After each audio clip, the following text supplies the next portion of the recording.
We're standing here in the middle of the Sonoran, or the desert, and it's a pantry.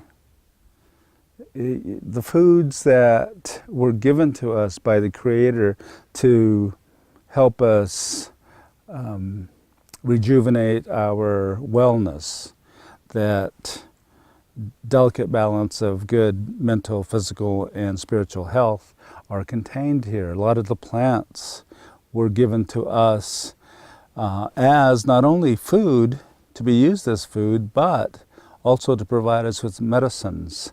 There are cholla buds here that come from the cholla cactus, not this particular one. We're looking at pencil, staghorn, and buckthorn cactus that provide the kind of cholla buds that all of them eat.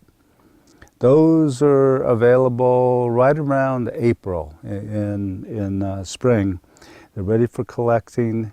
You go out, you harvest it, you give thanks to the desert and the plants. You're honoring the desert. You're honoring the Creator for providing it to you by going out to collect them. You give thanks to everyone as is appropriate. You pull them off the plant with tongs. In the old days, all of them used a couple of saguaro ribs, and would just grab the bud and turn it, twist it, and pull it off.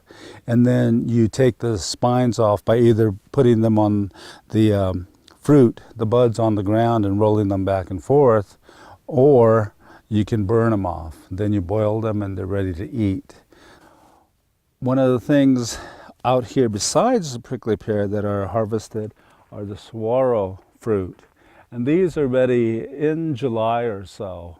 And as you can see, this particular saguaro is probably a good 30 feet tall.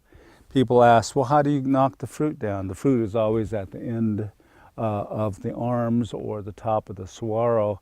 Well, you take a saguaro that has died, and inside you'll find ribs that once this outer part has fallen off, those ribs will dry and you can put them together, you can lash them together to make what we call a kuiput, which is long enough. It's got a notch, it's got a cross piece at the top, which allows you to push the fruit off, and then you gather it as it hits the ground. One of the things that's unique, though, about the plants in the desert is that we believe that the saguaros are ancestors.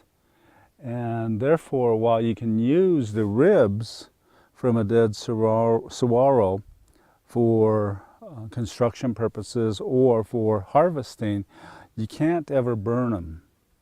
You never use them as firewood because they're ancestors. Towards the end of summer, actually around August, the prickly pear fruit will be available for harvest. And they are, I don't know, about that size. They're purple. When you cut them open, the meat is red, and actually more purple. And you scrape the seeds away, and you can use the insides for making jam or jelly or other kind. You can add it to other kinds of food. So one of the things that we used to do as children is to go out with elders, and we would pick the prickly pear, and then we'd take them home and they'd be prepared there. But once again, with the prickly pear, you have to knock off the spines. They're very fine spines, and so you have to be careful because you'll spend the next couple of days, I don't care how careful you are, pulling them out. So the less you handle these things, the better off. You have to be very careful. One of the things you never want to do in the desert when you're harvesting cactus is to stand downwind, because that allows the spines to come on top of you, and it's a pain. The wonderful thing about the foods in the desert is that most of them provide calcium. And that answers the question that I'm asked so many times in presentations, if your people didn't have cows, where did they get their calcium? If they didn't have milk, where did they get their calcium? Creator gave it to us. It's in these plants. The prickly pear fruit have calcium. Weehook or mesquite bean pods have calcium, as do the cholla buds and saguaro fruit. It's been shown that 2 tablespoons of cooked cholla buds have as much calcium as 8 ounces of milk without the fat. So you can see how we were provided with the instruments, if you will, and I like to think of them as gifts to stay healthy by the Creator. Well, let me hit on the diabetes just real quick, from the standpoint of some of the qualities that help regulate blood sugar. Studies have shown that the plants that grow up in the desert contain mucilage, which help them stay moist in such a dry environment. They also have gummy fibers, as in mesquite bean pods, and the pectin on the seed coats of tepary beans or seeds also are beneficial to one's combating diabetes or the effects of diabetes.